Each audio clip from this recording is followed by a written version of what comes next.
It's election night in Korea. Coming up live, the first real results.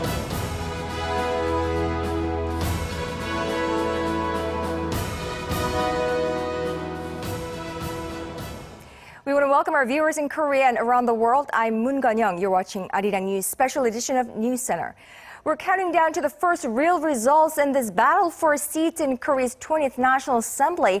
Now, polls nationwide closed at 6 p.m. Korea time. The spotlight has shifted from the polling stations to ballot counting centers with about 25% of the votes counted. And the outcome of the election is beginning to shape up. Our election team is covering all of the key actions at key posts, including the main three-party headquarters. So our correspondents in the field, let's check in with some of them. First, our Kim Ji-yeon joins us with fresh numbers coming in. Ji-yeon, we had many hotly contested areas. How are things looking like now? Well, Gun-young, I'm afraid that it's too early to tell you some specific results as of now, but I do have an estimate of how many seats the parties have secured. If you take a look at these three broadcasters, there it is. The ruling Saenuri Party has up to 143 seats, and the Minjoo Party of Korea has 123 seats, while the People's Party has up to 41 seats. And this is expected to. Just looking at the preliminary members, the minimum numbers, the Saenuri Party has failed to win the majority of this 300 seats, this in 16 years. And election results by party, we could have a look at the chart, the next chart. The ruling Saenuri Party has 109 seats, the Minjoo Party of Korea has 90 seats, the People's Party 22, the Justice Party 2, and the independent candidates up to 10 seats in general. And when you take a look at these figures, it's also the map over here. The red parts is where the ruling Saenuri Party is predominant, and the Minjoo Party of Korea is dominant in the blue figures. You can see the Seoul metropolitan area and the southernmost Jeju Island, they're predominant. And the green part is the predominant party is the People's Party in the Cholla provinces. But that's all I have for you. I'll give you more updates in later newscasts. Thank you, Ji-yeon. As we mentioned, it is too early to tell at the moment, and we will have updates for you. Now, the final voter turnout for the 20th National Assembly election was the highest in 12 years at 58%. It was the first time early voting had taken place for a general election, which appears to have had a positive effect on the overall turnout. But the rate is still shy of the earlier expected rate of 60%. Our Kwon Jang-ho breaks down the numbers for us. Almost 24.5 million people cast their ballots out of nearly 42 million registered voters. That came out to an initial calculated closing turnout rate of 58%. Although that's below the 60% mark that many had hoped for, it was still the highest turnout in 12 years, surpassing the last general election in 2012 by almost 4 percentage points, and the one before that in 2008 by almost 12. The voter turnout in the morning seemed to be slow at first, and it was feared that the weather conditions would keep people at home. But once last week's early voting numbers were incorporated into the tally at 1 p.m, it was clear there was no need for any concern. The reason for this year's high turnout has to do with the fact that early voting took place for the first time this year. The province with the highest turnout rate was Jeollanam-do province at over 63%, and the lowest rate was registered in Daegu at less than 55%. Seoul also had a higher than average turnout at just under 60%.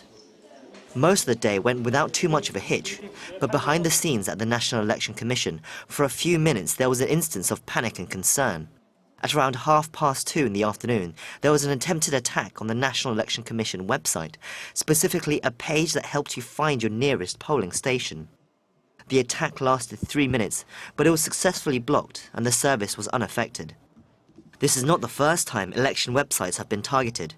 A day before the 19th general election 2012, the Election Commission website suffered 2 attacks, and it was later discovered that a Korean high school student was behind the hack. On the day of the 2011 by-elections, the election watchdog's website also suffered 4 cyber attacks. It's unclear who was behind this year's attack, but an investigation is underway. Kwon Jang-ho, Arirang News. Now, despite the less than pleasant weather conditions today, Koreans made their ways into the polling stations to cast their ballots all throughout the day. Our Lee Ji-won went to one of the polling stations. It was a rainy, chilly morning, but voters in the central Seoul district of Jongno still turned out to vote. Before the polls opened, people were already in line at an elementary school turned polling station. Compared to the previous general election 4 years ago, voter turnout was lower during the first half of the day. But by closing time and with the addition of early voters' ballots, turnout increased by 5.7 percentage points. About 63% of Jongno's roughly 135,000 eligible voters cast a ballot, and many expressed hope for a brighter future. I'm a student, so the high youth unemployment rate concerns me very much. I hope the new lawmakers will work to alleviate such problems, as well as provide some economic relief. Revitalizing the economy is the biggest problem for us. As an employed person, I hope economic growth will lead to pay raises, which will in turn relieve the financial burden on young Koreans. Of the 25 districts in Seoul, Jongno had one of the highest voter turnout rates, highlighting the political significance of the district. 3 former National Assembly lawmakers from Jongno were elected president of South Korea, and the district is also home to the presidential office of Cheongwade and the central government complex. The announcement of Jongno's winner is highly anticipated considering more candidates are vying for the seat than any other district, including heavyweights former Seoul Mayor Oh Se-un of the ruling Saenuri party and the incumbent main opposition party candidate Jung Se-gyun. Lee Ji-won, Arirang News. Now, millions of Koreans cast their ballots today for the 20th National Assembly, but also taking part were key government officials and politicians even who had been busy firing up political campaigns ahead of the elections. Our Kim Hyun-bin gives us an overview of how the day unfolded for those Korean citizens. In a red jacket and black pants, President Park Geun-hye visited a poll booth near the presidential office of Cheongwade. After presenting her national ID, she entered the voting booth to cast her ballot before leaving, after briefly greeting people there. Following a fierce 13 days of campaigning, party leaders also took part in the voting action, visiting local district polling stations to exercise their voting rights. Ruling Saenuri party leader Kim Woo-sung visited a voting booth in his local constituency in Busan. I sincerely would like to ask everyone once again to vote for the country's future. The main opposition Minjoo party's interim leader, Kim Jong-in, had already taken part in early voting. So on election day, he spent some time paying tribute to his ancestors. All I can do is wait for the results to come out after the polls are closed. The People's Party co-leader Ahn Cheol-soo also voted early morning near his home. Politicians need to know how to fear the public. To make that a reality, people need to vote. Former President Lee Myung-pak and First Lady Kim Yoon-ok, as well as former First Lady of late President Roh Moo-hyun, Kwon Yang-suk, also visited the polls to cast their ballots. Kim Hyun-bin, Arirang News. Now, as the number of votes count changes, so does the ambience at each party's election offices. Our 3 political correspondents are at each of the party offices. For the sake of fairness and balance, we're going to take the parties in order of how many seats they held in the previous assembly. So first, our Park Ji-won. She joins us live from the ruling Saenuri party's election headquarters in Seoul. Ji-won, set the scene for us. Good evening, Kanya. Well, the mood here at the Saenuri Party's headquarters is everything but cheerful, and party members gathered here are in shock, to say the least, about the exit poll results that came up about 4 hours ago that indicate that the Conservative Party is highly likely to have failed in securing a parliamentary majority. Well, it was the ruling party's election goal in the first place, and the disappointment is even greater considering that some political watchers had earlier expected the ruling party to possibly garner up to 180 seats due to the division of liberal votes with the new minor opposition People's Party in the picture. The Saenuri Party's election spokesperson An Young-hwan said the party humbly accepts the results and respects the decision of the public, although the final and official numbers are not expected until later tonight. Saenuri Party officials are cautiously analyzing that part of the failure comes from losing some of the strong supporters, especially voters in their 50s and 60s, following a rather turbulent candidate nomination process. With the Conservative Party forecast to have failed in securing a parliamentary majority, President Park Geun-hye and her administration is expected to face some legislative hardships in the remaining of her term. Well, that's it for now, and now we'll bring you more updates in a later newscast. Kanyang? Thank you, Ji-won. Definitely not a cheerful mood there, and we will have updates for you from our Park Ji-won there. Now we go over to the headquarters of the Minjoo Party of Korea, the major opposition party, where our Shin Se-min is standing by. Now, Se-min, quite a contrast we saw compared to the ruling camp, but give us a sense of what the mood there is like at the moment.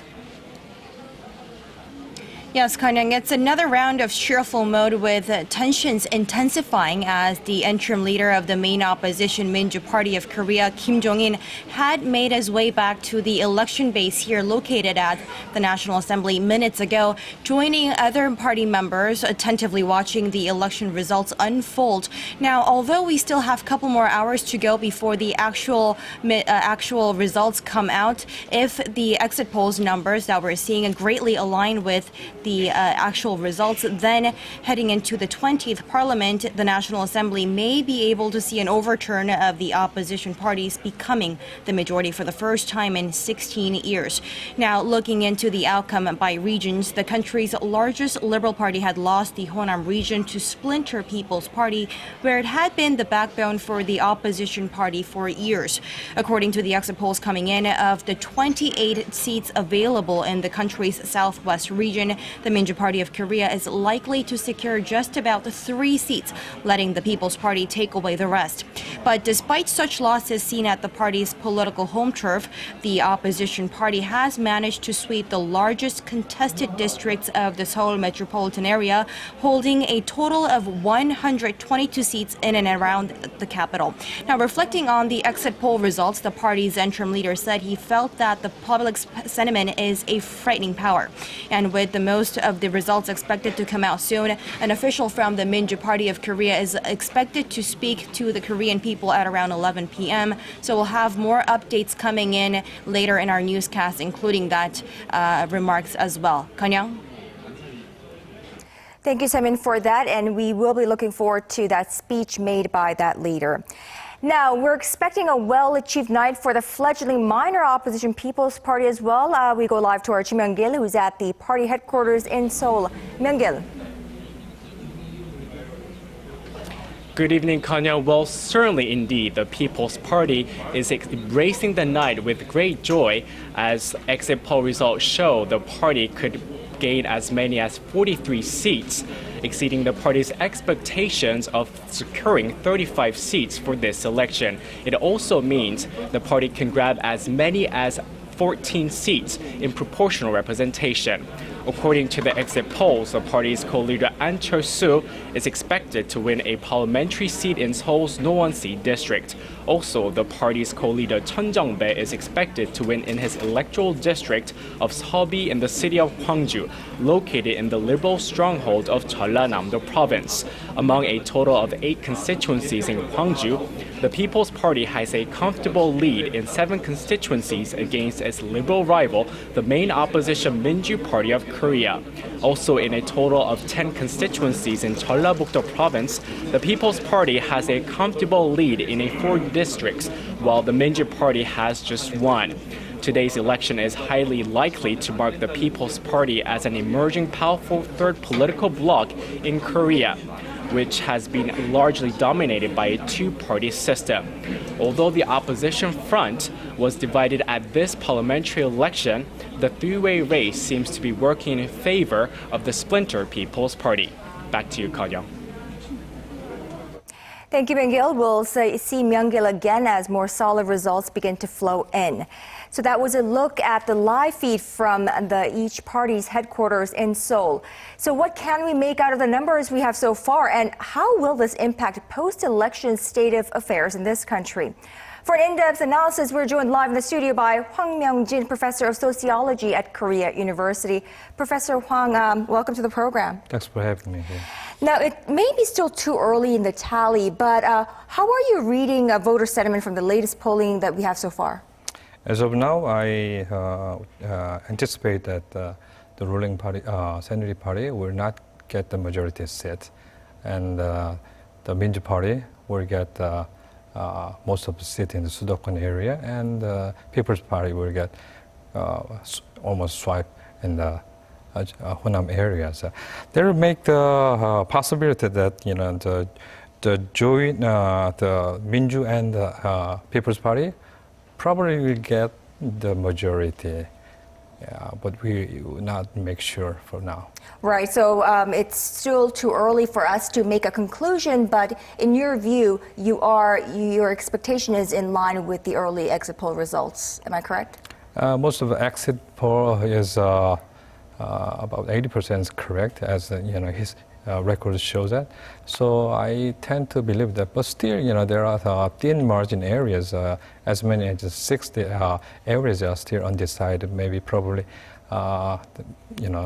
the midnight or later will be show up, but then we haven't got conclusion yet. Right, by midnight, more solid results perhaps.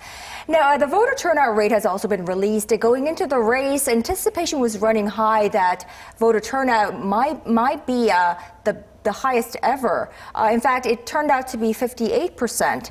It is higher than last general election, however, still shy of the earlier expectation of 60%. How will the turnout rate impact the outcome of the election?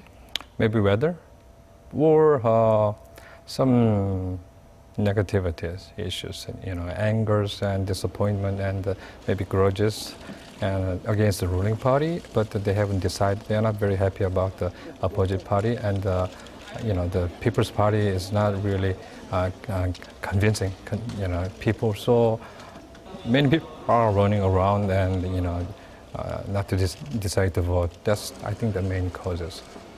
Right, so I think what you're saying is those supporters, those who supported the ruling party before, really have been disappointed by how the ruling party has behaved in the last 4 years, but they didn't find the major opposition nor the minor opposition as a concrete alternative either. That's right.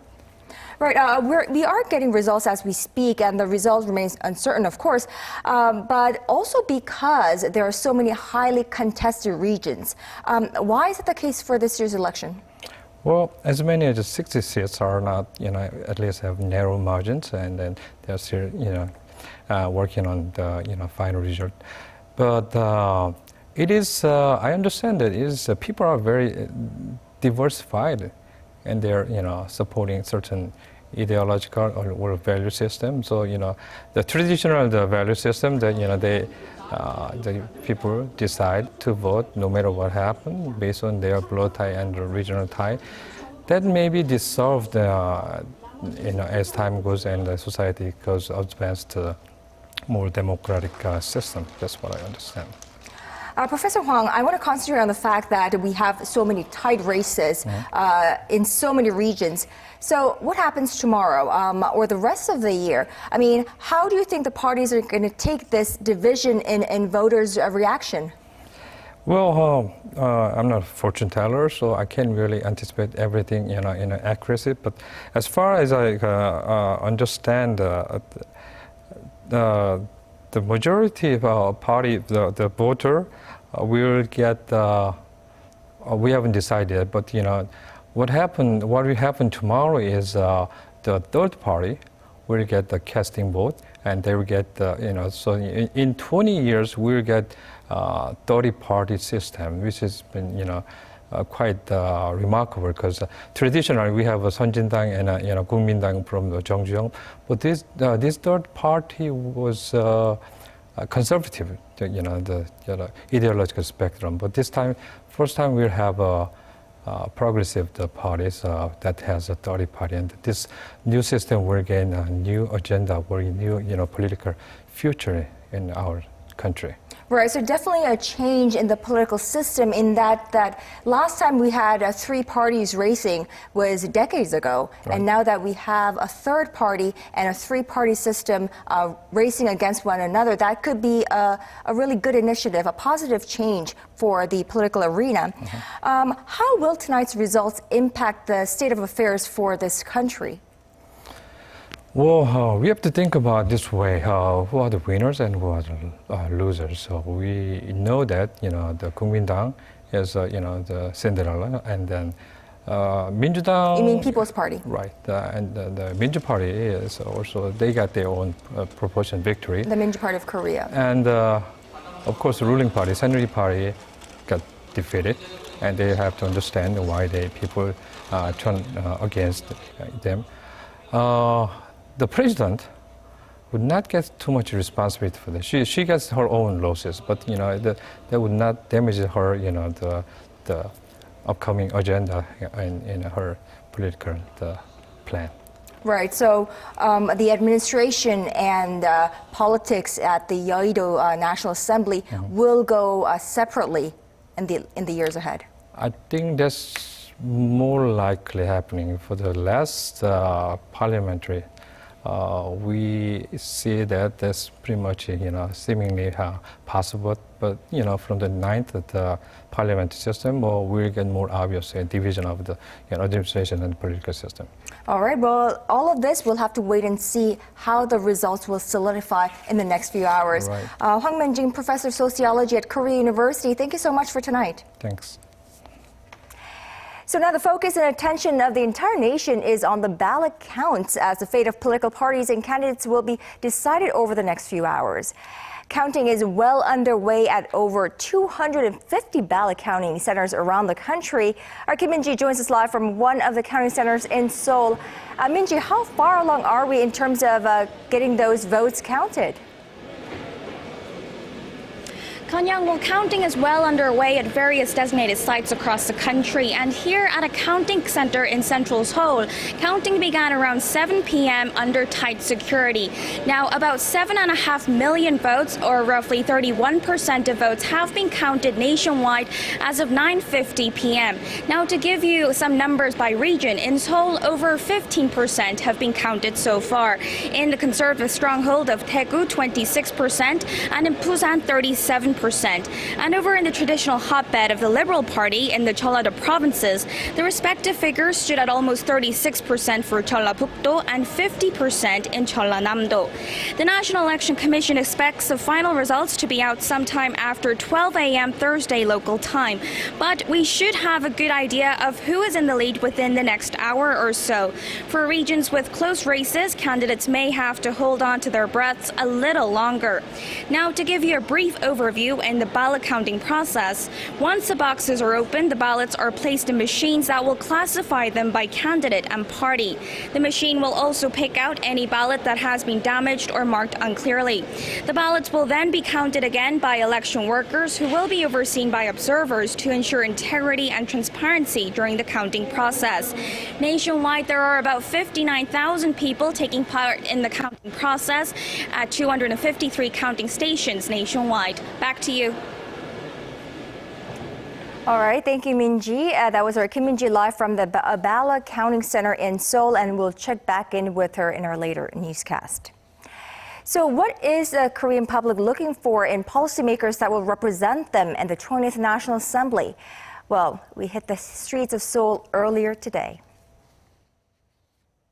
국회의원들이 초심을 잃지 않고 공약을 실천을 해줬으면 좋겠고요. 항상 국민의 편에서 국민을 대변해주고 그리고 좋은 나라를 만들 수 있도록 노력해주시면 감사하겠습니다. 나라를 위해서 정치를 참 정치를 할 수 있는 그런 분을 모시고 싶어요. 오로지 국민들이 원하고 국민들이 잘 살 수 있는 그런 정치를 했으면 좋겠어요.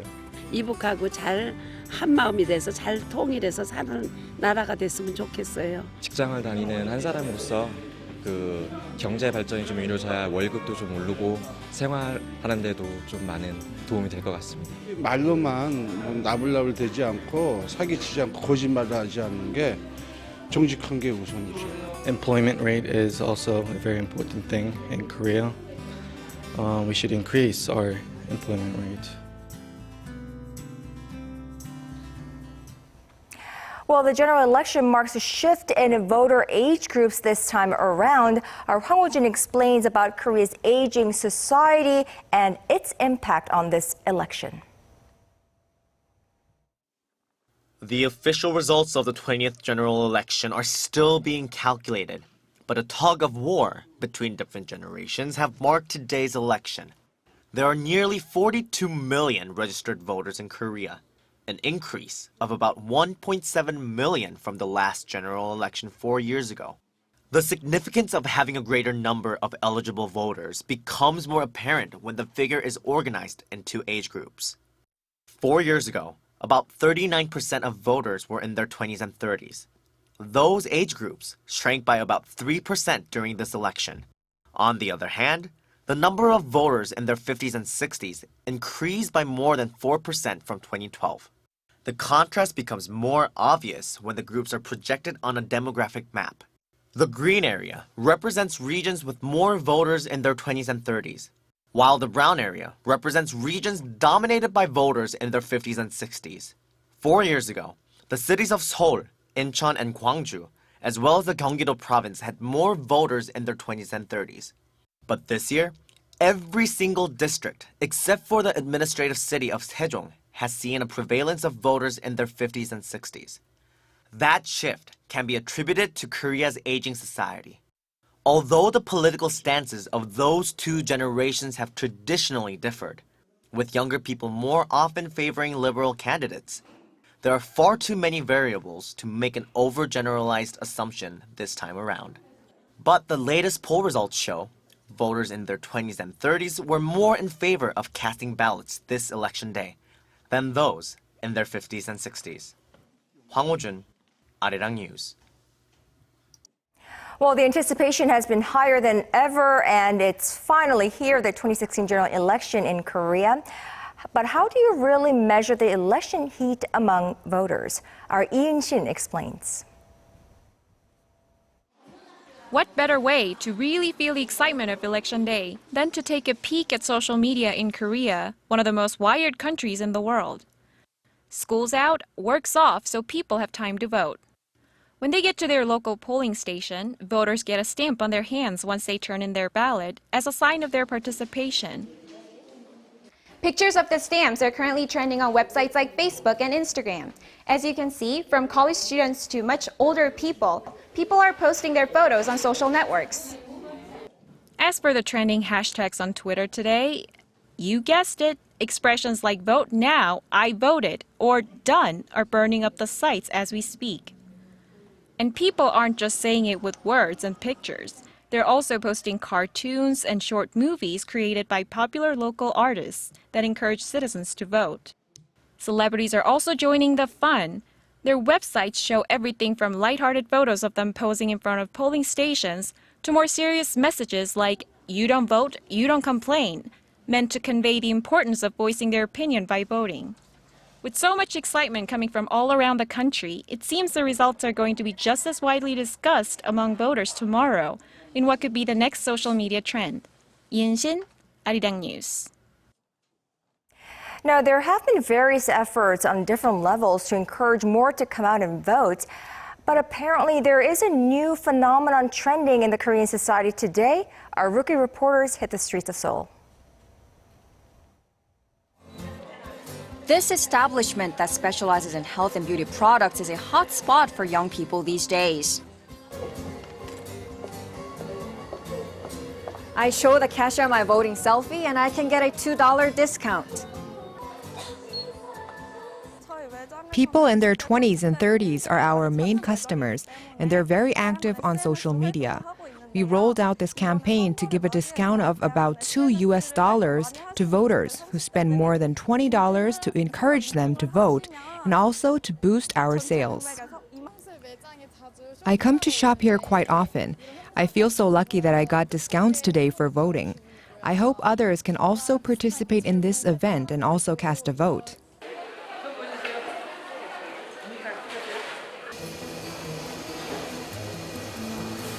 Bucheon's iconic Sangdong market is also trying out something special to boost voter turnout.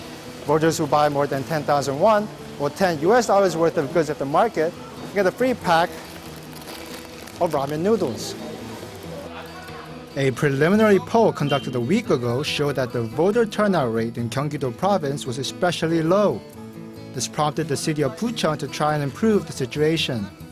투표하고 시장 와서 장도 보고 선물도 받고 좋은 것 같아요. We organized this event to encourage people to vote. It's barely past noon, and we've had over 400 people come by. I think voter turnout this time around may be very high. Individual shopkeepers at the market could also feel the positive impact. I think the shopkeepers are very happy with this idea. I can say for sure that my own revenues jumped up by a lot. Itaewon, a place famous for its diversity and youthful energy, also had a special event in store for Election Day. Vato's Urban Tacos, one of Itaewon's most popular restaurants, have decided to provide a glass of beer on the house to customers who cast their ballots. I really didn't expect a place like this to congratulate me for voting, so I'm very surprised. I will definitely remain as an active voter for years on. The event was spearheaded by Kim Joo-won, a Korean-American who founded the Mexican restaurant with two other friends in 2011. Although he was not eligible to vote today, Kim felt obligated to contribute to an important cause. So politics is the topic of conversation on many people's minds, and we just felt like we needed to do something that we could do in our power to contribute to the community and to society in general here in Korea, and what can we do as a company to help the maturation process of Korean democracy. From what we could tell, it seems that Koreans who exercised the invaluable right to vote were rewarded in various ways, whether it was with a cup of coffee, a pound of beer, or the satisfaction of knowing they had made their voices heard.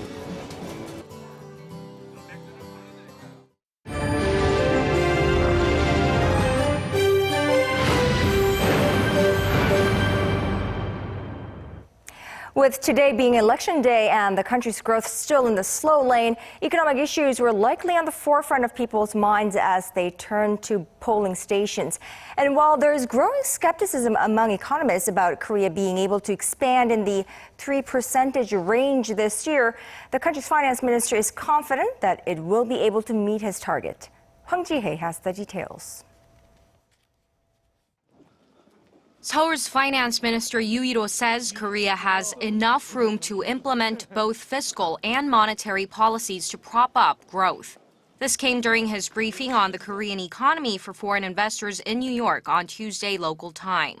During an interview with Bloomberg there, he also opened the door for an extra budget, saying if global economic conditions worsen further, the government could rely on more fiscal power. With that, Yoo emphasized 3% range growth is an attainable target for the Korean economy. The government's growth forecast for this year currently stands at 3.1%. Despite the possibility of more easing, the minister's outlook is considered rather rosy compared to global and local financial institutions that expect Korea to fall short of expansion in the 3% range this year. The International Monetary Fund also downgraded its latest outlook for the country to 2.7%. And these grim projections are widely attributed to external economic conditions. Global conditions are worse than expected, and because of that, exports are off track, even if they picked up slightly in March. Pressure from this could justify significantly downgrading the outlook. The IMF also says slowing demand in China will continue to take a toll on the Korean economy. Korea's total exports have plunged for 15 straight months now, and those include, of course, shipments to China, which make up a quarter of total exports. Still, new figures from China are showing a silver lining. Fresh export data points to more confidence that the country is regaining stability, rising 11.5% in March on year in dollar terms, the fastest pace in a year. Hwang Ji-hye, Arirang News. U.S. media is reporting that American intelligence satellites have spotted signs North Korea may be preparing to test fire a mobile ballistic missile for the very first time. If Pyongyang goes ahead with the launch, it would most likely prompt Washington to reassess stance towards regime. Connie Kim reports. North Korea may be preparing for its first launch of a mobile ballistic missile that could potentially reach parts of the United States. Citing senior U.S. officials, CNN reported Tuesday that U.S. intelligence satellites have detected such movements, and the launch would most likely involve a medium-range Musudan missile. This type of missile is estimated to have a range of some 3,000 kilometers, making it capable of reaching Guam and perhaps the outskirts of Alaska. However, the officials did not rule out the possibility that North Korea could test the longer-range road-mobile intercontinental ballistic missile KN-08, or its advanced version, the KN-14. Each has a range of some 12,000 and 10,000 kilometers, making them both capable of reaching the west coast of the continental U.S. A South Korean military official said Pyongyang is upping its effort to launch a ballistic missile in order to boost its nuclear capabilities, adding that Seoul is maintaining a defense readiness posture in the event of any additional provocations. The report comes amid speculation Pyongyang could launch another provocation to commemorate the birthday of North Korea's founding leader Kim Il-sung on Friday. Last week, the North claimed that it successfully carried out a ground test of a powerful ICBM engine. The U.S. Defense Department said it cannot discuss the validity of the report, but urged the North to refrain from provocative actions and instead focus on fulfilling its international obligations. With tensions continuing to rise over the North's nuclear missile programs, it doesn't seem likely that Pyongyang and Washington will meet anytime soon. There had been speculation that North Korean Foreign Minister Lee Soo-yong would seek a meeting with U.S. Secretary of State John Kerry on the sidelines of the landmark signing of the Paris Agreement on climate change at the UN headquarters in New York. But diplomatic sources in Washington have dismissed the idea. Connie Kim, Arirang News.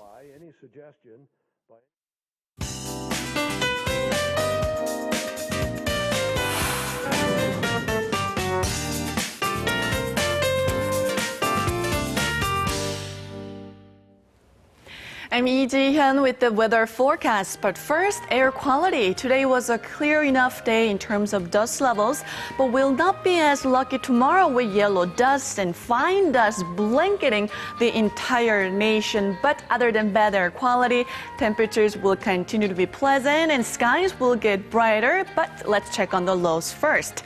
Daily low here in Seoul and Daejeon will start out at 10 degrees Celsius, while Busan and Jeju will start out at 14 and 12. And as for the daily highs, high here in Seoul and Jeju will be getting up to 19, while Busan will see a high of 23. Now, rainy weekend is in store across the nation, so hope you'll keep the weather in mind before making plans for the weekend. That's Korea for you, and here's the international weather for viewers around the world.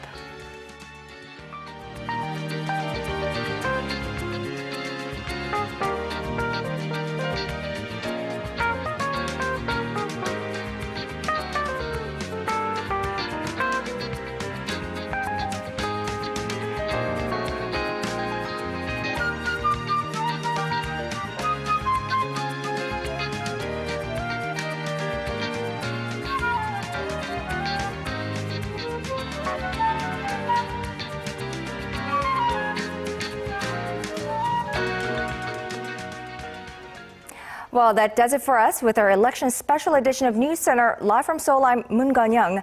But election coverage continues right here on Arirang, so stay tuned all throughout. Good night.